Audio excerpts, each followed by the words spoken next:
This is that time of the week when we check in with our pal Dr. John Braccio at Regional Psychological Services. Do you look back? I think it's natural for us to look back and wonder sometimes. Do we look back and we want to learn from our past mistakes or past successes and try and repeat those?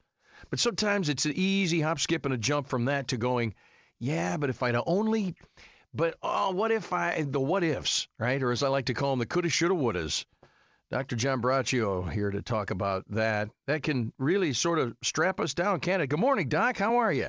Mike, I've many times advised people to quit negative what-ifing from the past in my work or as a psychologist or just walking the road of life. There's just no way, as you mentioned, we could have, might have, or should have done anything differently in the past. When something is over, it's over. We cannot relive the past. To agonize about things we cannot change is very counterproductive and destroys the ability to enjoy the present. And really, there's no happy future if the person continues living in the past and agonizing about things they didn't do or could have. That said, what-ifing about the past can be positive. So there is a positive aspect. How? If it's used as a teaching tool to make better decisions now and in the future. For example, one who is unhappy in a current job might agonize over the fact they could take a job they are convinced would have made them so much happier in the present. The obvious problem with agonizing in the present about the past it's a loser. It's a loser if you're doing this. So that said, what things one can learn from positive what-ifing. The place to start is not to focus on what might have happened from a negative point of view. No. You want to be using perceived mistakes in the past to make a better decision now. So you want to be positive about it when you're what-ifing. The important thing about positive thinking is to recognize that maybe things have really been better by not having taken the other decision, taken the other job. That may seem impossible to believe, but it has to be within the realm of rational thinking. Anytime a person does not take a job, move to a different location, or date a different person, it's really possible that maybe that was the best decision they could have made and really could have very well been a good decision.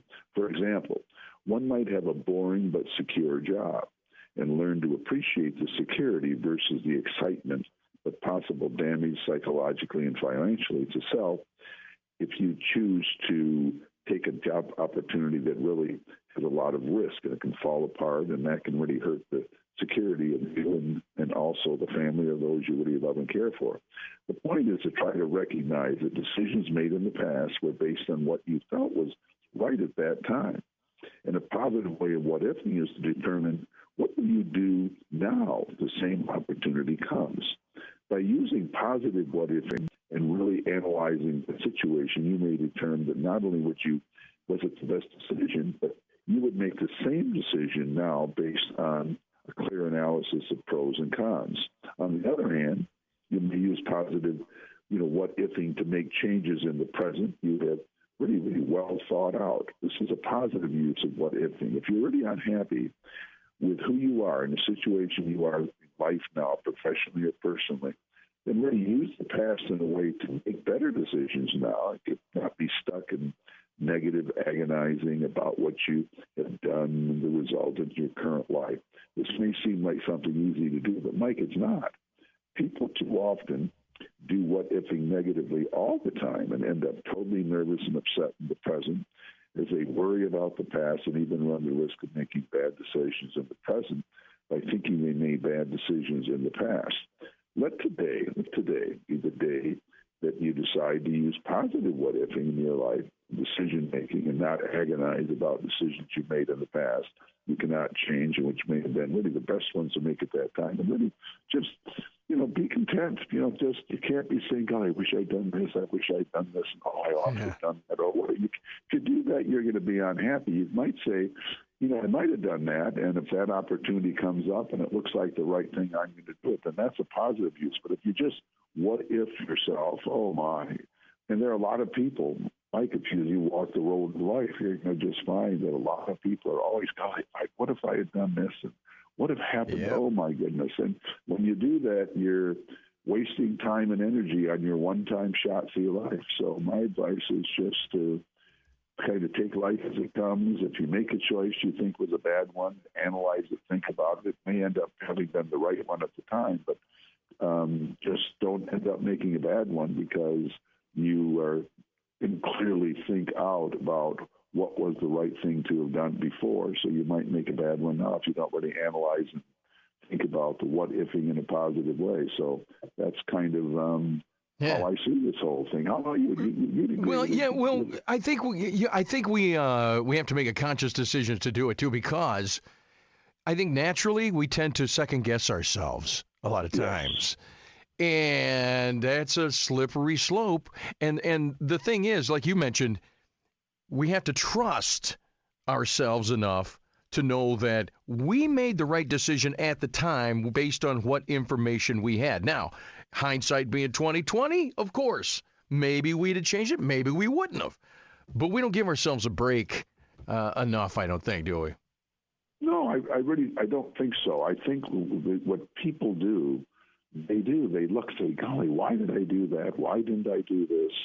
And that's really counterproductive, because it's really not going to help you. The road of life keeps coming at us all the time. Every moment there are new things going on. We go to bed, we get up, we attack the day, we live the day, and there are things coming up and decisions come. And I think what we do, we try to make good decisions. And what if it can be helpful if we'll say, well, what if I did pick up this education? Or what if I had done this? How would my life be different? And what might I do now? If we use it as kind of problem solving and trying to make life more effective and enjoyable, then what ifing the past can be helpful, because we can use decisions we've made and we can analyze them, not always from a negative, because I think it's always easy. The grass is greener on the other side of the street. I always look and say, God, I wish I'd moved, wish I had done this, wish all these things, the what ifing. And really, as I've many times talked to people, and this isn't just in my work, but just the road of life. Well,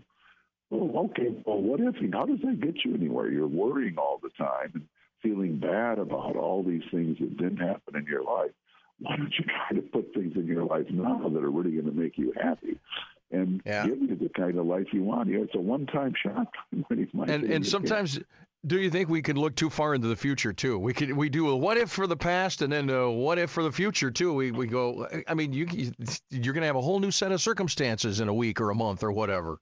That is true too. I mean, that's a kind of a little separate thought, but it's really true. If we spend so much time preparing for the future, by the time we get there, we might find that we didn't enjoy the road. The road to success, the road to getting accomplishments, that ought to be an enjoyable time. Okay, it must not just be a difficult, hard time. Because I've also worked with a lot of people that have achieved a lot, but they realize they've lost a lot in the process. They didn't enjoy it. They may have lost relationships, may not have relationships with family. So you just when you live your life, you make decisions every day. Some decisions wish you hadn't made, but you learn from them. You just say, golly, what if I had done this? But don't what if in the negative way. What if I had taken that job? What if I had moved to California? What if I had moved to the UP? What if you can what if yourself and then be anxious and worried. And if you're really unhappy as you're reliving this life, then sometimes just become a novelist. Just start writing. There you go. Write it down. Might have happened. How does that sound? Just write down the story. Your life you didn't make, but try to enjoy what you got, Mike. Enjoy the road. You know what? You need some Dr. John Braccio merch is what you need. We need T-shirts and coffee mugs that say enjoy the road or enjoy the ride. Something like that. I don't know. drjohnb.com on the web. I'm all about marketing, Regional Psychological Services in East Lansing, as every Tuesday we get together. Dr. John Braccio. Doc, it's a pleasure having you on and talking, and it sort of centers us, and so we appreciate that. We'll talk again next week. You're a great guy. Look forward to talking to you, buddy. Bye-bye. Thanks a lot. 1320 WILS. Mike Austin back in a minute.